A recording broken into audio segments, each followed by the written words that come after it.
Hello and welcome to Morning Brew on Politics Social. It's Monday the 27th of January. You've made it through the first week of Trump being the leader of the free world. And what's he said over the weekend? He's called for the ethnic cleansing of the entirety of Gaza. He has suggested that the people of Gaza are moved out of Gaza into neighbouring Egypt or Jordan for the Egyptians or the Jordanians to look after them. And their homeland, which has been largely reduced to rubble by the IDF over the last 18 months, will continue to exist as part of Greater Israel. Hey, you've got more coast, I suppose, some more beaches. They're going to spend some money rebuilding cities like Rafah that have been razed to the ground. 70% of buildings destroyed or damaged to such an extent that they'll have to be knocked down. And I look at this and I think, well, first of all, I think, it's par for the course. And we can't let Trump's shock and awe tactics overwhelm us and go, oh, there's nothing we can do. Of course, there's always something we can do. But let's just talk about liberals. Let's just talk about us, all right? Let's just talk about progressives. I don't know what term you like to call yourselves or ourselves, but people who aren't fascists. Let's just say people who aren't fash, right? Here's the problem. The right are so much more forgiving than the left. They just are, which is mad. If you think about it, the left should be the people going, well, they made a mistake. They've said sorry. Let's move on. But we're not. We're like, no, we demand justice. We demand this. We demand that. We demand the other. And any single mistake that a left-wing politician makes is not just trumpeted by our right-wing press, which is dominated by right-wing, fascist, privately educated billionaires and what they think. They're just telling you what they think. They're the little acolytes that write for these papers who probably aren't billionaires, probably millionaires. They just, their MO is to promote the fash and have a go at any kind of liberal agenda that they see in front of them. Liberal as in being liberal in the dictionary sense of the term, not liberal in the terms of Australian politics, where liberal actually means conservative for some stupid, weird reason. My exposure is quite dark here, so I'm just going to knock that up. That's better. So it's got that light source behind me. You see, I can't just let it be, because the AI in the camera is like, oh, I need to adjust for this light here. Stupid AI. Anyway, right. Back onto Trump. Don't want to talk about this guy every day for the next 4 fucking years, do you? I don't. So anyway, we're going to talk about why the liberals always lose. And the reason is the right, first of all, they're more forgiving. Secondly, they will come together to unite for a common cause. The common cause could be something horrible, like the Holocaust, or outlawing abortion, or some other horrible right-wing cause, demonizing trans people who have done nothing wrong. They all get together around that cause. Whereas the left has a million different causes, a million different pet projects that we think are dead important, that are the most important thing ever.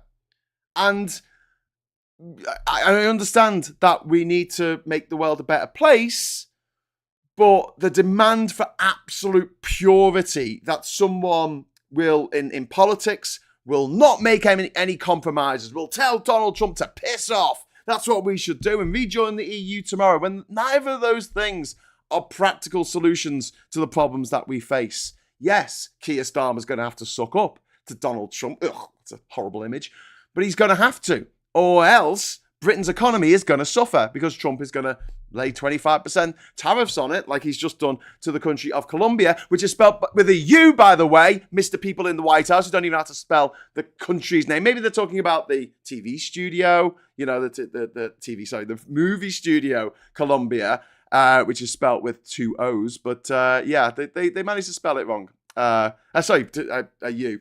But they managed to spell Colombia, the name of the country, wrong in a press release that came out of the White House, which is just, I mean, it shows the slovenliness of these people.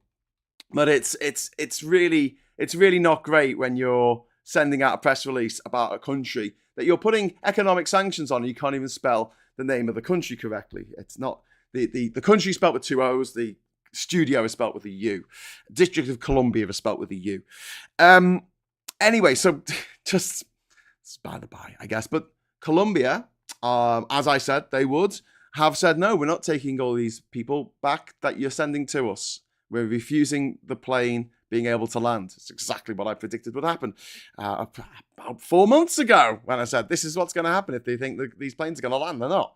They're going to send them out. And my worry is that at some point, Trump will feel emboldened to push all those men, women, and children out of the back of the plane over the Gulf of America, or whatever they're calling it today. That's my worry. But yes, many progressives, many liberals, many people on the left refused to support Kamala Harris in this election because her stance on Gaza was seen as too diplomatic and not aggressively pro-Palestinian enough, right? And we need to stop this. We really need to stop this because we are just handing over the keys to the kingdom of the world to the fascists who just want to murder everyone, which is what Trump's going to do. I have no doubt. I was looking at how many people Stalin killed, not counting the actual the famines that he caused, but just straight out, murdered. He sent 1.7 million people to gulags in Siberia to die. He killed 800,000 people by execution. 800,000 people. And this is when the population of Russia was a tiny, tiny percentage of what America's population is today. America's population is 330 million. And someone said to me today, do you really think the army will shoot on US civilians if they're told to by the chief of the army, which is the commander-in-chief, which is the president, which is Trump? And I'm like, yeah, they will. Sorry, these are trained killers. I know there's some people in the army who've got their morals intact, but okay, let's say 1% of them are psychopaths who just want to see what their guns do to people when they're shot with them. Trump's got to go, yep, you guys go out. He's also got his own private militia, but there you go. But yeah, the fact that liberals are so illiberal when it comes to change, when it comes to compromise, when it comes to, well, that's politics, isn't it? Politics is the art of compromise. It's thrashing out an agreement amongst essentially in this country 68 million people, something they can go along with, something they can live with. And that is difficult. It's not easy. It's not an easy job. And for those of us out there, I'm not entirely, innocent of this myself, but we really do have to take stock of the situation here. We have people not voting for Labour in the last election because the manifesto wasn't pro-EU enough, because they weren't calling for universal basic income, because they weren't calling for they were going for the renationalisation of the trains. Anyway, that was in the manifesto. But, the manifesto wasn't radical enough. You had people who weren't going to vote Lib Dem in areas where it made sense to vote Lib Dem because they kept a Tory out, because the Lib Dems went in with the Tories in 2010 to 2015. And you know what? I get that. I get people are still pissed with them, but we need to get over that. We all need to get over that. It's like me going, oh, well, I'm not going to vote for Labour because I got kicked out of Labour when Corbyn was in charge because they were running around telling everyone to F off and join the Tories. Anyone who opposed the flagship Tory policy at the time of Brexit was told to F off and join the fucking Tories, which was, not what we wanted to do. But then they kicked me out the party, so I had no choice but to join the Lib Dems. But now I'm back in Labour because, I don't hold a grudge. Let's stop holding grudges. We've got to stop holding grudges. We've got to stop living in the past. We've got to look at where we are now and where we are headed.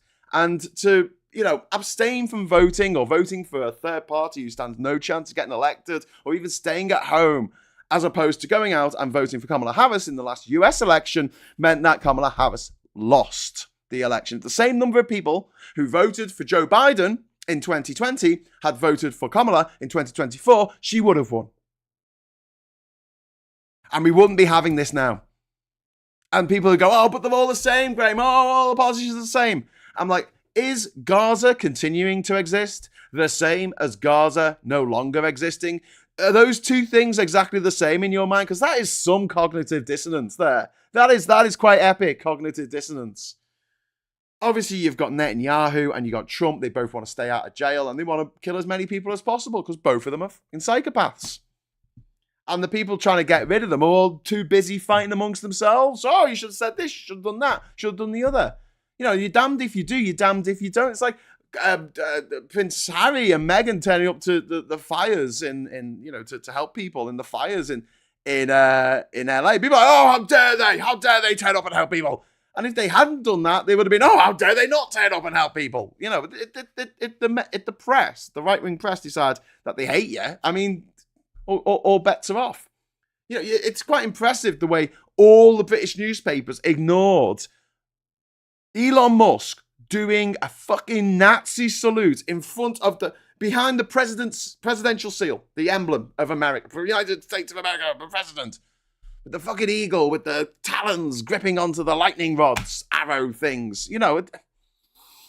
And he does a Nazi salute. That's ignored. That's ignored on the front pages of all our newspapers here in the UK. But Starmer had a beer during lockdown because he was having a curry here in Durham during the election campaign in Durham. It was at the by-election. It was the by-election in Hartlepool, wasn't it? Which isn't too far from here. He had a beer. That was front page news of the Mail for about 2 weeks. That he had a beer. The richest man in the world doing a Hitler salute in front of a crowd of braying Republicans who all applauded it. Nah, nowhere to be seen. Not even mentioned. Yeah, we're not going to mention that. Is it even newsworthy that Nazis are taking over the world? And I love the idea that there's these Israelis out there who are so stupid. I mean, there's no other word for it. Like, so stupid that they think that when the Nazis rule the world, they won't go after Israel, the only Jewish state in the world. Because all the Nazis and all the KKK who have traditionally hated black people and Jews, it's really important that you understand that the KKK ain't just against black people, it's also against Jews. It's the leading anti-Semitic organization of the United States of America, and proud of it. And they think they're not going to go after Jews. They think they're not going to go, wants to deport everyone, wants to get rid of all the trans people, all the gays, all the women are locked away in cages and, you know, forced into having to do horrific things at the behest of grisly old men. Jesus. And they're not going to go after the Jews then, are they? Are they really not going to do that, Benjamin? I think they are, mate. I think they are. Because that's what they've always fucking done. Well, they're our friends now. You know, it's like Stalin. Stalin was shocked. Stalin was genuinely shocked in 1941 when the Nazis invaded. Yeah, they were like, "Oh my God, what's going on? I thought you were our friends." No, Stalin, they're Nazis. You see, that's what Nazis do. They go into a little non-aggression pact with you and say, "Oh, you know, we will divide up Poland between us." Yeah, and then as soon as your back's turned, they go, "Oh, we're going to just turn up and just absolutely flatten you and get within a few miles of Moscow." Ha! How'd you like them apples, eh? Hey, Joe? Hey, Uncle Joe? Knobhead? Anyway, Katrina Tam, thank you very much for the first super chat of the week. Woo! Yeah, super chat. You should read Democracy for Sale by Peter Giergurgen. It's really enlightening about all the corruption and shady going on with data manipulation. Yeah, it's really easy to skew people's opinions about stuff. Think about like a song that you like, and then someone that you respect says, "Oh, I fucking hate that song. It's shit." Even if you there's part of you that thinks, no, I don't quite like it. But then you feel bad for liking it because someone else didn't like it. And we're swayed by movie reviews and TV reviews and all this kind of stuff. And I'm just like, yeah, you can't help it to a certain extent. I know we fight, you know, there's always going to be people out there who think that, you know, the original Star Wars trilogy isn't that good. They walk amongst us. I mean, they're wrong, but they think it's not very good. People who don't like Star Trek, I mean, it's fair enough. Star Trek did have a few bum episodes, but, you know, by and large, I think it was a force for good in the universe. But anyway, moving on. The all or nothing approach taken by some liberals in America, enough liberals, a few million liberals, that's all it took. This all or nothing approach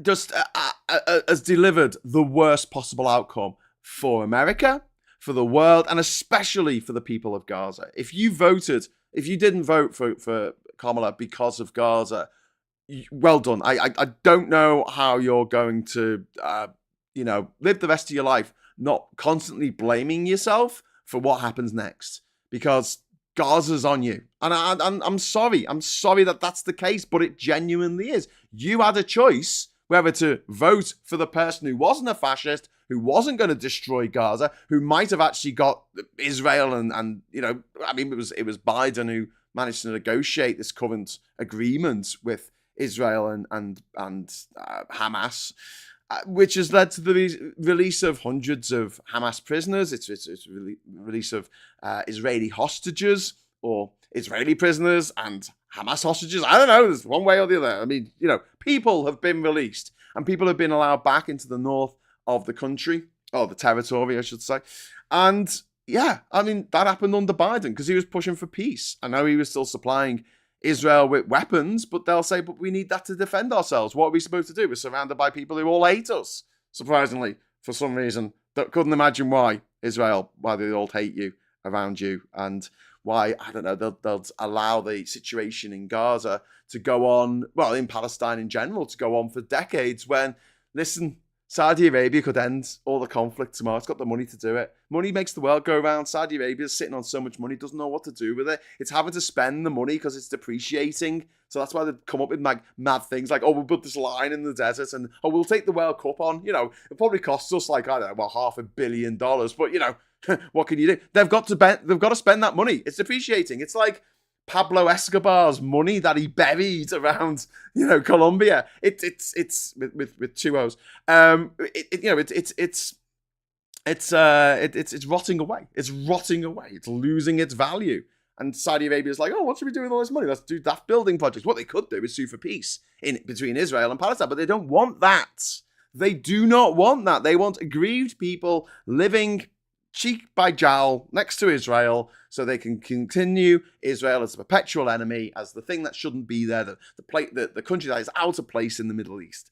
And they continue to use that as a weapon of mass destruction, if you like, to solidify their power over the people. And they do it very well. They do it very, very well. That's why you don't get any, that's why you don't get much of a kickback in Saudi Arabia, no matter how demented the government there is. Instead of having a bit of nuance and understanding realpolitik, I don't like that expression, but it is a thing. We've got to look at what the outcome is going to be. If we hadn't got rid of the Tories in this country last summer, we would have had deportation flights to Rwanda. And no matter how shit you think Labour are, at least they got rid of the fucking Tories moratorium on onshore wind farms, which the Tories had a rule where basically if one person objected to a wind turbine, right, you could live in Cornwall and you could complain about them building a wind turbine up here in Durham and it wouldn't go ahead under the Tories. So it was an effective ban on onshore wind farms. And they did it at the behest of the oil companies who, want to make money. That's what they're there for. Just want to make more money, loads of money, all the money, make all the money. That's what they want to do. And they want to destroy the planet in the process. But yeah, so although Labour haven't done, we talk about it. We talk about how Labour's take on certain things, especially about transgender rights, is proper getting up my nose and other people's, it's not just annoying them. This could be a matter of life and death. But I don't see the solution to that issue as getting the Tories back in, especially under Kemi Badenoch, who is an out-and-out transphobe, because I think that would be a worse outcome for trans people and trans kids. What I think would be a better outcome is if we lobby our MPs who will listen to us, those on the left, the Greens, the Lib Dems, Plaid Cymru, Labour, and the SNP, lobby our MPs to say, listen, this is wrong. Show them the evidence, show them the data saying that puberty blockers are harmless. And they're well, no medicine is entirely harmless, but the benefits outweigh the risks in the same way that the contraceptive pill, the benefits outweighs the risks for the vast majority of the population. And I know some people react dreadfully to it because everyone's physiology is different, everyone's brain is different, Everyone's different. Everyone's DNA is completely unique. That's why it's so good for using to find out who committed crimes. Not that we use it much, for finding out who committed crimes of violence against women, which seem to still be going on with impunity. But at least the court system's kind of getting back on track under Labour, etc. I think the better solution is to get the people in who actually give a shit about stuff like this. So instead of the Trump's party being in, AOC's party's in America. But I mean, maybe not in power. Maybe not she with her as the president, but she's got a lot more power with the Democrats in control than she does with the Republicans in control, right? Right. So in the same way, over here, our Labour MPs have got a lot more control over what happens, and so therefore you have a lot more power over what happens than we ever would under the Tories, in which I got 0% of what I wanted under the Tories. Absolute zero. Every time they took a step in the right direction, like saying, right, no new sales of internal combustion engine cars by 2030, they'll backtrack. They'll 2035. They were given HS2 to build, and they just mucked it up as badly as they possibly could, and it ended up costing billions and billions, and it all became a bit of jobs for the boys, backhanders. We'll have to build this tunnel under the ground because we don't want our Tory voters to have to see a fucking train. Yeah. So look, Trump is now advocating the Netanyahu plan, which has always been the Netanyahu plan of Greater Israel. So what this is that Gaza and possibly the West Bank is just completely taken by Israel, one state solution. Any Palestinians who continue to live there, I assume, will live under an apartheid system. An apartheid system where they are not given the same rights as as Jewish Israelis. They're seen as second-class citizens. They're not allowed to hold office. They're not allowed to do this, not allowed to do that. Their lives would be very, very restricted. And this is the dream of Netanyahu and the far right in Israel. This is what they've wanted for decades. You look at how Israel has grown since 1947. It's got bigger year on year, pretty much. Especially where you got settlers going into the West Bank and going, I live here now, and sitting there with a gun and a Bible. That's what they give out at the when you join the IDF. You have a ceremony in Jerusalem, and you're given a gun and the Bible, which is the deadliest combination of all if you think about it. But yeah, in demanding perfection, we've ended up, in America, they've ended up with the worst possible outcome. So if there's anything you take away from my talk this morning and this conversation, because I'm going to bring you in the chat in a moment, it's this: like, we've got to get over ourselves. All right, we've got to get over ourselves. We've got to stop falling out over nuance, over one particular fucking policy, right? Because it's much bigger than that. We are fighting the fight of our lives right now, not just against fascism, but also against climate change, and not being in power, but being pure and perfect and sticking to your ideals, no matter what, resulting in suffering, death, and the end of the world as we know it. That's not the best possible outcome, is it? So let's work instead towards the best possible overall outcome. And I think it's important that we have people who go online and say this is disgraceful and highlight shit that's going on and get really angry about it and explain, why you should be angry too. Fine, brilliant. But when it comes to our political decisions that we make, we need to get smarter. We need to get smarter, and we need to get smarter fast, because the far right do not play by the rules. Why do we keep expecting them to? The Conservatives, the far right, they rally behind their candidate no matter what. They don't care the crimes he's committed. They'll say, I didn't really do it. Whereas if a Labour MP said something shit in 2007, God, you'll hear about it. You'll hear about it now. Years later, nearly 2 decades later, back. Remember that shit thing they said in 2000? I'm never voting for that bastard. There were people who wouldn't vote for Bernie Sanders. Do you know why? He voted for the bombing of Serbia in 1997, I think. They called him Bomber Bernie. The reason why Novigrad and other places in Serbia was being bombed in the late 90s was because of, first of all, the ethnic cleansing. I hate that expression. Cleansing. Like, these people are dirty and we need to get rid of them. So let's just call it what it is. Genocide. The genocides in Mostar, in Sarajevo, in Bosnia-Herzegovina, and also At that time, they'd rolled into Kosovo, which was ethnically Albanian. It used to be part of Albania historically. And they were going in and just murdering innocent men, women, and children. And the NATO K4 troops went in and said, look, we've got to stop this. It's a genocide. And they managed to stop it. They managed, and Bernie Sanders voted for it. And people still give him shit to this day. To this day, people give him shit about it. I mean, you don't really hear much about that anymore, but that's mind-blowing. People going on about Biden and the shit things Biden did back in, the 1990s. He brought in, was it the crack cocaine thing where they basically gave like a much harsher sentence for people caught in possession of crack cocaine other than cocaine, because crack cocaine was generally taken by poorer people. Poorer people tended to be of other ethnic origins other than white, and cocaine was obviously a rich white drug for rich white people in general. So yeah, I think that was Biden. I could be wrong. It might have been Reagan or someone. You correct me in the chat, but whatever it was, I'll never forgive him. He did this thing. I'll never forgive him. And it's like, look, you can either hold on to this prejudice, because no one's life is perfect. I'm sure you've done things in the past that you're not very proud of from 20 years ago. Could you imagine going for a job and they're like, well, we read this thing you wrote on the internet in 2002 on geosites, and so we're not going to give you the job. And you'll be like, but that was a very long, I mean, oh my God, okay. Alistair Kerm, thank you. Nice morning, nice Monday ranting, Graham. Keep it up, says Alistair Kerm. I will attempt to keep it up.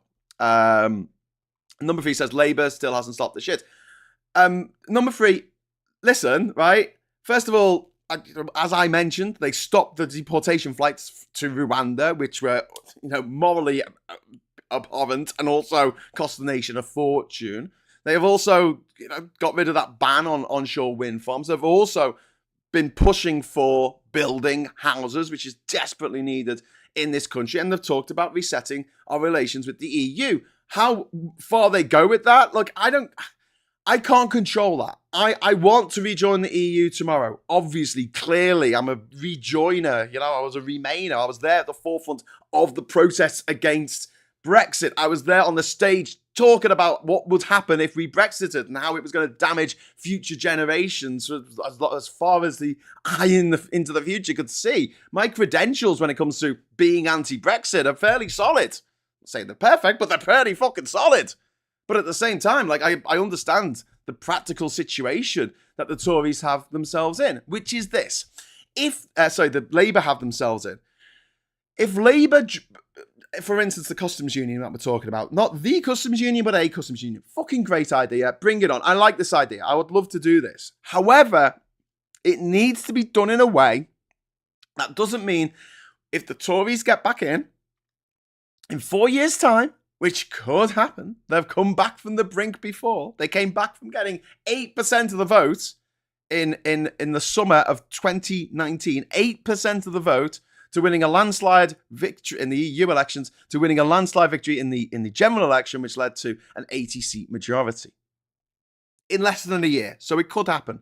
So how can we have a hokey-cokey where we're in the customs union put in there by Labour, but then the Tories take us back out? And Phil Morehouse makes a very good point about this. In order for us to reverse Brexit, in order for us to join the EU again, there has to be a consensus of people. It can't just be gobby scouse loudmouths like myself going, we should rejoin the EU. Of course we should. But we need to get those Tory voters on side. We need to get refuck voters on side. So if it happens, they go, yeah, that was a good thing that happens. Get into their heads like they managed to get into ours.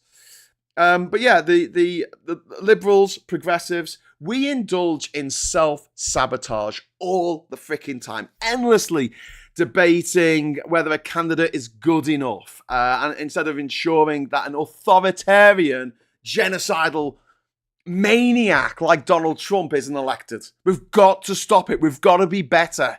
We've got to understand that we have to, be a bit more liberal, be a bit more forgiving. Go, yeah, okay, they fucked up over that, but we can do this, we can do that.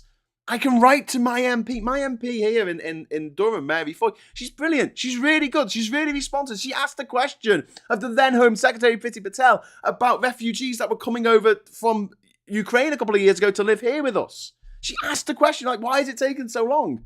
She did that for us. And your MP might do the same, especially if they're a Labour MP. Because here's the thing, right?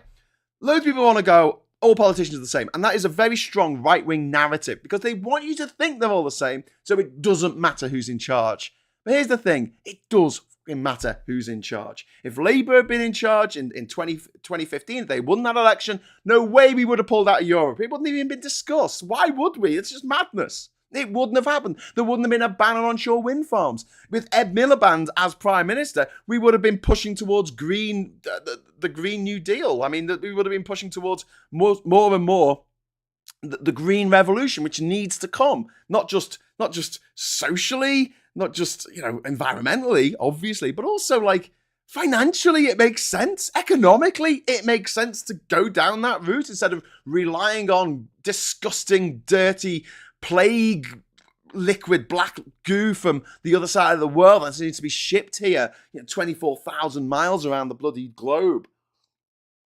But there you go. But yeah, I mentioned realpolitik before, and I don't like that expression, but it's got a point. Political reality is unforgiving. It's a bad liberal leader is better than a fascist. And yes, it is the lesser of two evils in some respects. You're absolutely right by saying that. But when the other evil is literally giving the keys to the kingdom, or in this case, the world, to an out-and-out Nazi or a flawed liberal leader, I will pick the flawed liberal leader every freaking time. Every time. And we have to just get that into our heads. In 2000, people voted for Ralph Nader, and Al Gore lost the election by like 500 votes in the end when the Supreme Court said, "Oh, stop counting the bloody votes." Imagine the world we would live in now if Al Gore had won that election. If Al Gore had been president and taken America on the route to a green revolution. A guy who understood the implications of climate change and wanted to do something about it. Well, the climate catastrophe. Stop calling it climate change. It's not that it's changing, it's that it's catastrophic. We had 2 storms over the weekend. 2 named storms over the weekend. 2 of them. Is that normal? Is that normal? No. And that's because the fash, or George W. Bush, got in. And what did he do? Started 2 wars. Would Al Gore have started those 2 wars? I doubt it. I really doubt it. He might have gone into Afghanistan. He might have put sanctions on Saudi Arabia, who actually committed 9/11. It was the Saudi Arabians who did that. Not that they got any kind of punishment for that whatsoever. In fact, the Bin Laden family were flown out of America in first class the next day. It was one of the few flights that was allowed to leave America in the wake of 9/11, was packed full of Bin Ladens on their flight back to Saudi Arabia. Thanks for that, America. Anyway, but yes, the whole world would be a very, very different place. Like, he might have invaded Afghanistan, but he wouldn't have invaded Iraq. He wouldn't have invaded Iraq. Why would he? There was no political capital in it for him. And this idea that they're all as bad as each other, they're all bad, they're all evil, they all do the same thing. They don't. Because if you're a liberal, you need to get votes off liberals. And if you invade freaking Iraq, you're not going to get any votes off liberals. He would have lost the 2004 general election, presidential election in the States. He would have lost it. He would have lost it because he needs the liberal votes. I mean, he might get some conservative votes who are like, yeah, war, isn't it crazy? But the liberals are like, no, I'm not voting for this. You've got to keep them on side. That's the whole point of democracy. But democracy doesn't matter when you've got someone like Trump in charge who's now changing the Constitution, not by taking it through 2/3 of the Senate. No, he doesn't need to do that. He doesn't need to do that. It's just changed the interpretation of the Constitution, which he's going to do. I think he's going to manage to amend the 14th Amendment just from a Supreme Court ruling. They've done it before. The death penalty was once abolished federally in America for quite a few years because they reinterpreted the Constitution, the bit about cruel and unusual punishments. They decreed that the death penalty was cruel, because it is, but it was also unusual because countries around the world don't really do the death penalty. But then they changed their minds later on, and then they brought the death penalty back. Same rule. Nothing changed in the text of the Constitution or the amendments of the Constitution. Nothing changed. There was no vote in the House of Representatives or the Senate or around the country. There was no vote. There was no vote.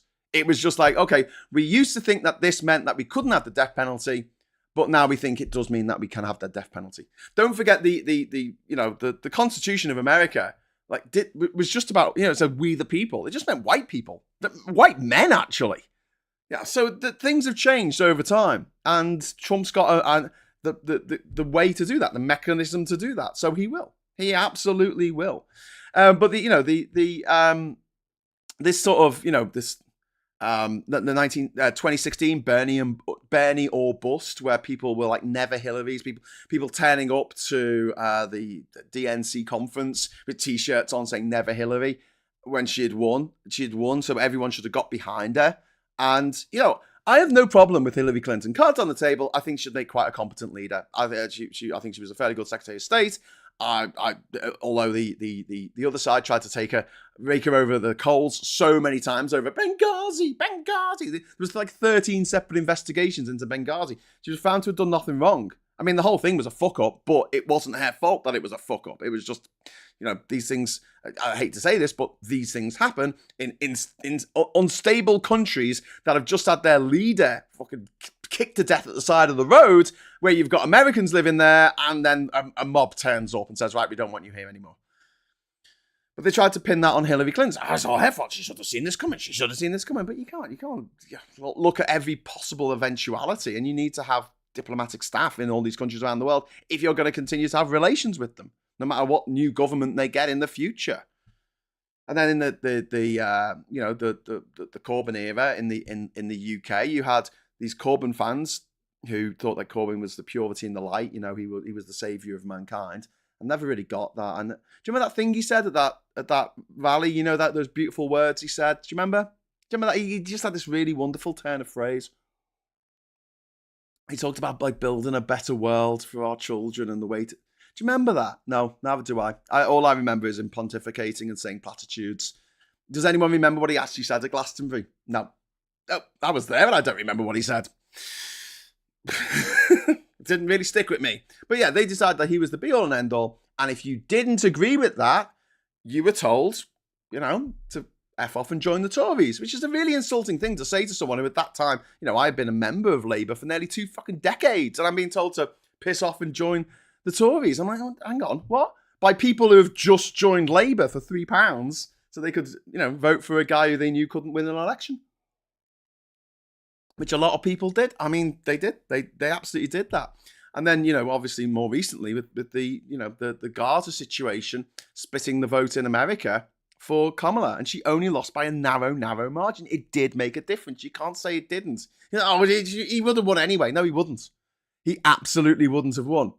And Gaza, the whole thing was set up, I believe, I'm not a conspiracy theorist, but I could see them sitting around going, how do we ensure that Trump wins this election? Okay, what can we use to split the left? What can we use to split the left? And they did this successfully in the UK with Brexit. They split the left. We had Lexiteers supporting the front line. Was it the flagship Tory policy that would make all the poorest people in this country even poorer? It would take away their rights as workers. It would take away their rights to work anywhere they wanted in the continent, unless they were already rich. So obviously, a law that doesn't affect, or a rule that doesn't affect people like Nigel Farage. You can't retire in Europe anymore unless you're really rich. So Farage will be able to retire in anywhere he wants in the EU. You won't be, because you don't have the money. But they knew that Brexit would split the left, and it did. And then you had a Labour Party. The week before the referendum, there was a survey, and it found that half of Labour voters didn't know whether Labour, the party, was for or against joining the EU, or staying in the EU, I should say. Half of them. Half of the people who normally vote for this party didn't know where the party stood. And then I'm going to come on to my last thing. So all I've got written on my piece of paper here is comms, right? Because I don't just want to have a go at the people who didn't vote for X or Y, right? Because it's not just on us, right? Here's the thing, right? The comms of the Democrats and the comms of Labour communications, are fucking dreadful. They are absolutely awful. What the right do is they foster their outriders. They foster people who write for newspapers, appear on TV, make web streams like this, right? They give them fucking money so they can fucking live, right? But because on the left, we're all about our purity tests. And don't forget, when Owen Jones had a go at me at the Labour Party conference a couple of years ago, his big thing was that I stood against Labour in 2017 in my constituency of West Derby and Liverpool, right? I stood against Labour. And I'm like, yeah, I stood against them. And he's like, how can you have an opinion about Labour then if you stand against them? I'm like, well, because that was another time. There were different things going on. I had different priorities than what I have now. My priority right now is to get the Tories out of office. That is it. That is the only important thing right now, is we get these absolute clanging bastards out of office. That is the one major thing that we have to do.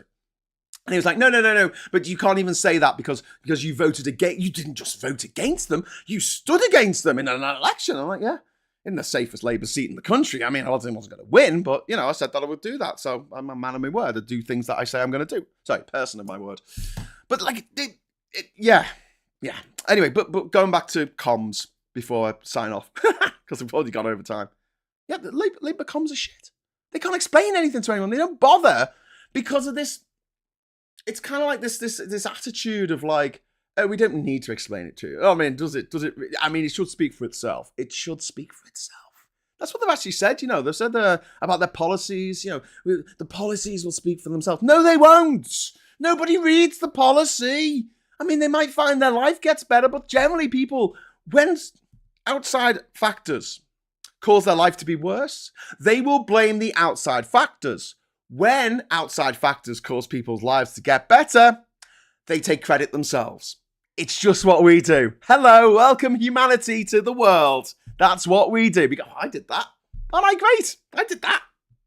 I mean, we ignore all the fact, the fact that society came together to allow us to facilitate that thing that we did. It's why we get so few billionaires coming from the continent of Africa, and we get so many of them coming from somewhere like America, where if you want to be a billionaire, you're already born into money, and there's loads of opportunities to become a billionaire, even if you're a dickhead.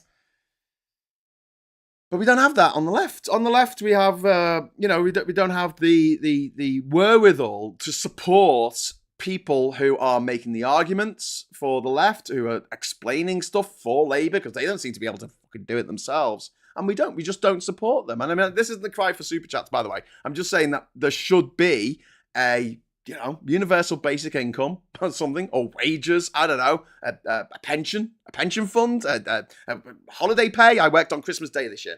Christmas Day, I had to make a stream. Kids were opening presents in the other room, made a stream. Went on holiday to Legoland last year, and I had to sit in the hotel and try and do a stream, because I have to do one every day, or no one watches the next one. My viewership just drops off a cliff. I don't get any time off. I don't get any paternity leave, maternity leave, sick pay, nothing. If I'm ill, I have to do the show. A couple of years ago, I went to hospital for an operation under general anaesthetic, came home, did a fucking show. You wouldn't have known it. If you watch it back, you can see if I've got a hospital bracelet on. But yeah, an operation under general anaesthetic, come home, do the show. What other job do you have to do that? It's the ultimate 0 hours contract. And this is the problem with the left, because there's going to be people watching this going, I don't agree with everything Graham says. I don't agree with him about this policy or that policy, I think he's a bit brash. I don't like the way he comes across.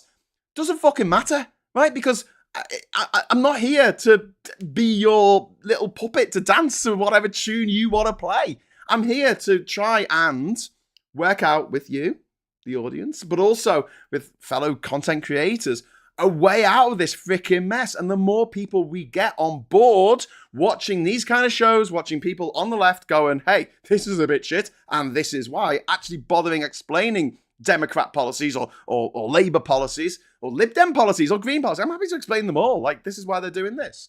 It's fair enough. Or this is why they're doing this. It's a bit shit. Here's how we can make it better. Write to your MP. And I don't have all the answers, but that doesn't matter. We've got to move away from this purity that we have, this fucking purity test. We've got to do everything right all the time, because we don't. We are squishy little human beings. We make mistakes. We fuck up. Everybody does. But on the left, we absolutely obsess over the fuck-ups of the past. Think about the Labour campaign in 2019. People were going door to door in the middle of December to knock on the door to tell people how shit it was last time Labour were in power. You would expect those people to be doing that to be, conservatives, right? Labour were doing that. Labour activists were going door to door saying, well, the Iraq war was a nightmare and bloody Blairites are bloody Blair and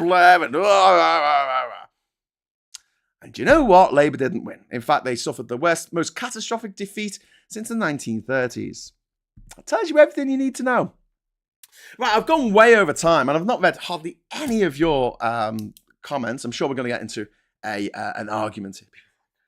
No, purity tests are important because they mean we stay pure. We stay pure. Yeah, but we never win. That's the issue. We need to win. This is our only way of winning. And I said this in the run-up to the last election. I pushed for tactical voting. So it wasn't like I was sitting here going, yes, you must vote Labour. I was like, you should vote Labour if you're in a constituency where the Labour candidate can win, but where you're somewhere where the Labour candidate has no chance of winning, vote for the fucking Lib Dems. Vote for the Greens. Vote for the SNP. Vote for Cumby. Vote for anyone but the refuck party and the Tories. Please, thank you. But be sensible about it. And that's my plea to you. All right? I'm not going to get into, but you said this and you did this. And then in 1932, this happened and this happened. And I don't care. I don't give a fuck. It's over, right? We've lost. We have lost the fight of our lives. And I don't think people realise it yet. And we're going to spend the next, I was going to say 4 years. It's probably not going to be 4 years. We're going to spend the next many, many years trying to mitigate the damage done by Trump and his fascist mates and give solutions and some kind of help and then help rebuild the world once Trump is out of office. And I think the only way he's leaving office is in a casket. I can't see any other way that man is leaving that post because he's got the Supreme Court in his pocket. And like I say, they have a constitution and it hasn't changed apparently for many years, apart from those amendments that they added later on. But, cruel and unusual punishments. I think it's the 7th Amendment to the Constitution. At one time, it meant they could have the death penalty. Then they decided it meant they couldn't have the death penalty. And then they decided they could have the death penalty again. Okay, so, don't know. Meanwhile, Biden, when he was in charge, he had a moratorium on the death penalty, a federal death penalty, whereas Trump killed as many people as he possibly could, including about 19 people in the last week of his fucking tenure as the president last time. Two things that are probably, if we don't see eye to eye on this, I would suggest you go and watch other channels. All politicians are not the same. They're not. I will take a flawed liberal over a fascist every fucking day, right? And the other thing is, we need to stop these purity tests. We need to stop going on about what we said or what we did back in the day. The important thing is that we come together right now. And just to leave you on a sort of positive note, I was thinking about this. Someone mentioned it, I think, on Blue Sky, and it just got me cogs going round. We need to offer safe routes to Americans. Think about this for a minute, right? The Americans are fucked, right? They can't do anything about what Trump's doing for the next 4 years, at least. Longer, maybe. I don't know. And anyone who's still there, I think he's going to, he's not going to take out every Democratic voter because there's 77 million of them or whatever. But I can see him taking out the opposition, the Democrat Party, putting them in jail on trumped-up charges and then trumped up charges. And then having them kill themselves in jail, like his very good friend Jeffrey Epstein, the famous paedophile, the most famous paedophile in the world, I think. Jeffrey Epstein, boss mates with Donald Trump until he became unuseful for Donald Trump and had a little black book with names in and addresses and stuff. And Trump said, yeah, we're going to get rid of him. And I don't know, he managed to turn the CCTV camera off. That's amazing, isn't it? Imagine being able to turn off the video camera just before you're about to top yourself and the video camera's outside your cell. That's some next level Jediing, isn't it? He just uses Jedi fucking mind tricks. Yeah, right. But yeah, these parties could do with improving their comms, but that doesn't absolve us of our responsibility. But yeah, if we opened up safe and effective routes for Americans who want to get the fuck out of America, Our economy would benefit like you would not believe. It makes our food better. It makes our lives better. It makes it richer. I don't want to just meet the same people all the fucking time, with the same backgrounds, the same religion, the same this, the same that. I'm into pluralities. I can't even say the fucking word. I'll say something else. I'm not into hegemony. I don't like things to be homogeneous or homogeneous. I don't know how you pronounce that. But yeah, I don't want everyone to be the same. It's boring. Don't like communism. Everyone's the same. Come on. We need some spice in there. Literally. So yeah, allowing Americans who want to escape America to come over here, or come over to Europe in general. Fuck yeah. Do it. Because you're not going to get the fucking swamp dwellers from Alabama. Like, you're not going to get them, the ones who voted for Trump, even though he's going to make them even poorer. You're going to get the brightest and the best. You're going to get people who are scientists, people who are inventors, people who are engineers, people who are like fucking, they've spent a lot of money on their education. And then we get to benefit from that. Bring it on. We can turn this crisis in America into an opportunity for people in the UK. Come over here, Americans. Come on. We'll take you in. We'll give us your huddled masses yearning to be free. Come on. You come over here, lads, girls, everyone in between. Get all the trans people from America. Bring them over. We could so do it more trans people in this country. Maybe we're a bit more liberal about trans people. One of the reasons why the right went after trans people is because most people don't know a trans person. See, this is the thing, right? Because in the 1980s, people didn't know anyone who was gay, because if you were gay, you didn't tell anyone in general. 90% of the population, 90% of the population thought there was something wrong with being gay. 90%. The British Attitude Survey, go and check it out yourself. 90%. That figure is now 5%. Who think there's something wrong with being gay. So 95% of people now believe there's nothing wrong with being gay. Because everyone knows someone who's gay. That's it. That's the way it works. In the same way that people become more tolerant to people from other cultures and different religions, the more they interact with them. And you see this time and time again, where you get a little village where everyone's, whiter than white.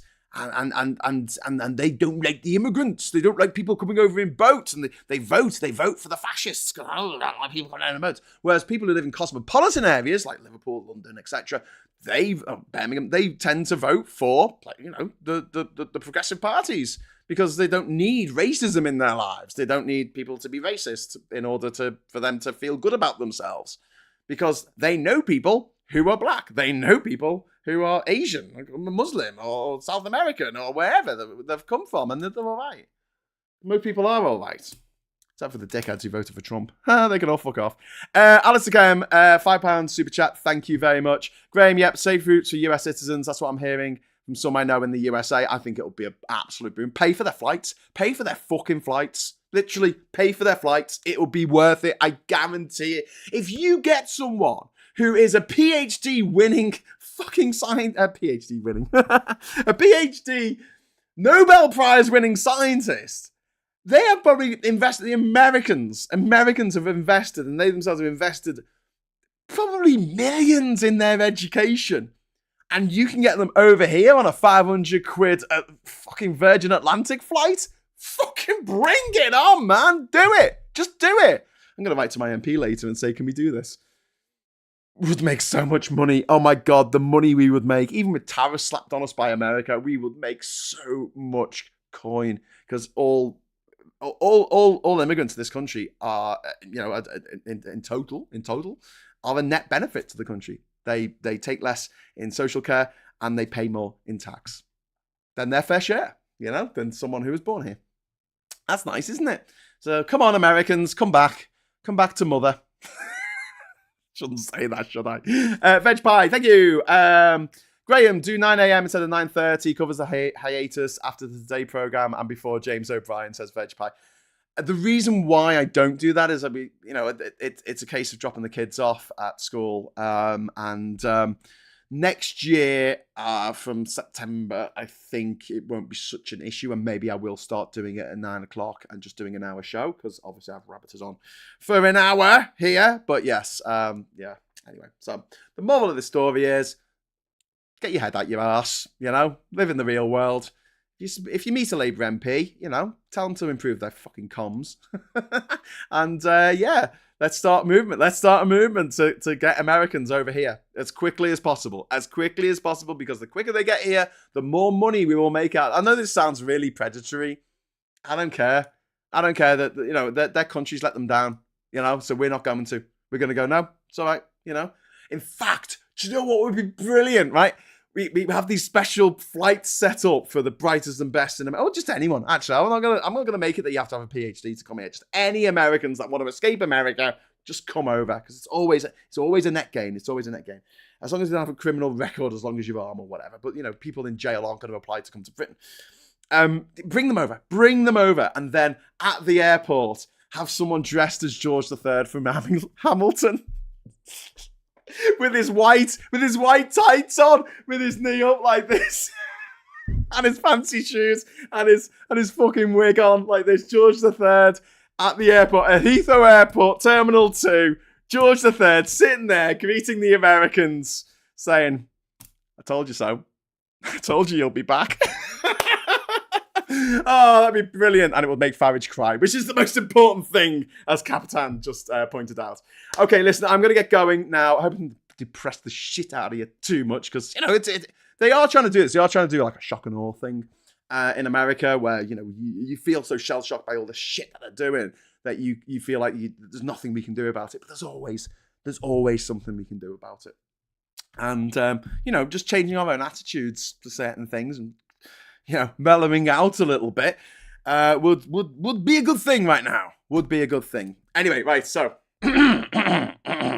I will be back later today at 8 o'clock for Stateside, where we will be talking again about shit going on in America. I was hoping to retire that show after Kamala won the election, but she didn't win the election. The reason why I was going to retire is like nothing interesting would happen. There'd be nothing to talk about. You wouldn't be able to go, "Oh my God, what the stupid shit she's on now?" Because she wouldn't be doing stupid shit. Not all politicians are the same. They really aren't. And I'm going to leave you on this. I would rather have a flawed liberal than a fascist every time. Right. So I will hopefully see you later at 8 o'clock. If not, I'm back 9:30 tomorrow for another Morning Brew. And until then, I'll say thank you so much for watching. And until next time, hello, good evening, welcome, and goodbye.